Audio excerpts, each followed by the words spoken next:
Already ஒரு ஸ்டாக்கை வாங்கிட்டு விற்க முடியும், வித்துட்டு வாங்க முடியும் நம்ம பேசியிருந்தோம் இல்லையா? Long trade, short trade. அது உங்களுக்கு ஞாபகம் இருக்கும். இப்போ நம்ம ஆப்ஷன் மார்க்கெட்டை பத்தி பேச போறோம் இல்லையா? அதுக்கு முன்னாடி அந்த விஷயத்த நான் ஒரு தடவை ரீவைண்ட் பண்றேன். அதாவது கேஷ் செக்மெண்ட்ல, கேஷ் மார்க்கெட்ல நீங்க ஒரு ஸ்டாக்கை வாங்கிட்டு எத்தனை நாள் கழிச்சு வேணாலும் விற்கலாம். ஆனா அந்த ஸ்டாக்கை வித்தீங்க அப்படின்னு சொன்னா திருப்பி அன்னைக்குள்ள வாங்கியே ஆகணும். இது கேஷ் செக்மெண்ட்ல, கேஷ் செக்மெண்ட் இருக்கக்கூடிய விஷயம். இதே ஃபியூச்சருங்கிறது கான்ட்ராக்ட் பேசிஸ்ல ஒர்க் ஆகக்கூடிய ஒரு செக்மெண்ட். அப்போ அந்த கான்ட்ராக்ட் முடிகிற வரைக்கும் நீங்க வாங்கிட்டும் விற்கலாம், வித்துட்டும் வாங்கலாம். இப்போ ஆப்ஷன் மார்க்கெட்டுக்கு வர்றோம். ஆப்ஷன் மார்க்கெட்னா என்ன? ஃபர்ஸ்ட் அதை நம்ம புரிஞ்சுக்கணும். நம்ம ஒரு கதையை கன்டினியூ பண்ணிட்டே வந்துட்டு இருக்கோம். ஞாபகம் இருக்கா? கேஷ் செக்மெண்ட்ல இருந்து ஃபியூச்சருக்கு. அதே மாதிரி ஆப்ஷன்லயும் அதே கதையை கன்டினியூ பண்ணலாம். அந்த இடத்தோட வேல்யூ எவ்வளோ? 5 லட்சம் ரூபா. ரைட். 5 லட்ச ரூபா மதிப்புள்ள இடத்த அந்த ஓனர் விற்கிறேன்னு சொல்லிட்டாரு. ஒரு நபர் அது இடத்த அனலைஸ் பண்ணி 2 மாசத்துல 7 லட்ச ரூபா போகுங்கிறதையும் தெரிஞ்சுக்கிட்டாரு. அந்த இடத்த விலை கொடுத்து வாங்கினா அது கேஷ் செக்மெண்ட். அதே இடத்த கான்ட்ராக்ட் போட்டு சேல்ஸ் பண்ணா அது ஃபியூச்சர். ஆனா அதே இடத்த 5 லட்சம் ரூபாய்க்கு மேல போகும் அல்லது கீழே வரும் அப்படின்னு நீங்க பெட் பண்ணா, பெட்டுங்கிறது ஆக்சுவலா கரெக்டான வார்த்தை கிடையாது, கான்ட்ராக்ட் பண்ணா அதுதான் ஆப்ஷன் மார்க்கெட். உங்களுக்கு புரியறதுக்காக இந்த பெட்டுங்கிற வார்த்தையை நான் யூஸ் பண்றேன்.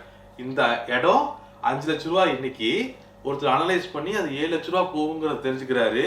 அப்போ இது 5 லட்ச ரூபாய்க்கு மேல போகும்னு ஒருத்தர் பெட் பண்றாரு, இல்ல 5 லட்ச ரூபாய் கீழே வரும்னு ஒருத்தர் பெட் பண்றாரு அப்படின்னு சொன்னா அதுதான் ஆப்ஷன் மார்க்கெட்டோட அடிப்படை. இப்போ இந்த ஆப்ஷன் மார்க்கெட்ல 2 வகையான ஸ்ட்ரைக்ஸ் அல்லது 2 வகையான கான்ட்ராக்ட் இருக்கு. கால் கான்ட்ராக்ட், புட் கான்ட்ராக்ட். கால் கான்ட்ராக்ட் என்ன? இந்த இடம் 5 லட்ச ரூபாய்க்கு மேல போகும்னு பெட் கட்டினீங்கன்னா அது கால் கான்ட்ராக்ட். அதே இடம் 5 லட்ச ரூபாய்க்கு கீழே வரும்னு பெட் பண்ணீங்கன்னா அது புட் கான்ட்ராக்ட். இப்போ நான் தெளிவா சொல்றேன். ஸ்டாக் மார்க்கெட்ல 3 செக்மெண்ட் நம்ம பார்த்தோம். Cash, futures and options. Cash, futures நம்ம தெளிவா பார்த்துட்டோம். இப்போ ஆப்ஷன் செக்மெண்ட்டை பத்தி நம்ம பேசிட்டு இருக்கிறோம். இந்த ஆப்ஷன் செக்மெண்ட்டை எப்படி ஷார்ட்டா புரிஞ்சுக்கலாம்? ஓகே, இப்போ ஒரு கிரிக்கெட் பிளேயர் இருக்கான்னு வச்சுக்கோமே. இந்த கிரிக்கெட் பிளேயர் கிரிக்கெட்ல பணம் சம்பாதிக்கிறதுக்காக டெய்லி எக்ஸசைஸ் பண்ணி கிளப்ல விளையாண்டு அப்புறம் இந்தியாவுக்காக விளையாண்டு டோனி, கோலி மாதிரி நிறைய பணம் சம்பாதிக்கிறார் இல்லையா? இதை கேஷ் மார்க்கெட்னு வச்சுக்கோங்க. அதே கிரிக்கெட்ல பணம் சம்பாதிக்கிறதுக்காக இன்னொருத்தர் என்ன பண்றாரு, இந்த மாதிரி இருக்கக்கூடிய பிளேயர்ஸ் எல்லாத்தையும் சேர்த்து டீமா ஃபார்ம் பண்ணி சென்னை ராயல்ஸ், சென்னை சூப்பர் கிங்ஸ்னு டீமா கொண்டு வந்து அவங்கள விளையாடி விட்டு பணம் சம்பாதிக்கிறது இல்லையா? அதையே நீங்க ஃபியூச்சர் செக்மெண்ட்னு வச்சுக்கோங்க. ஆனா இந்த ஆப்ஷன் செக்மெண்ட் என்ன தெரியுமா? அந்த கிரிக்கெட்டுக்கும் அந்த மேட்சுக்கும் எதுக்குமே சம்பந்தம் இல்லாம வீட்டில் உட்காந்துட்டு அந்த கிரிக்கெட் மேட்சை பார்த்துட்டு சூப்பர் கிங்ஸ் ஜெயிக்கும், இல்ல சென்னை இல்ல பெங்களூர் ராயல் சேலஞ்ச் ஜெயிக்கும், இந்த மாதிரி பெட் பண்ணி விளையாடுறோம் இல்லையா? இதுக்கு பேரு தான் ஆப்ஷன் மார்க்கெட். இந்த ஆப்ஷன் மார்க்கெட்ல 2 வகையான கான்ட்ராக்ட் இருக்கு. கால் கான்ட்ராக்ட், புட் கான்ட்ராக்ட். ஒரு ஸ்டாக்கோட விலை ஏறும் நீங்க பெட் கட்டினீங்கன்னா அது கால் கான்ட்ராக்ட்.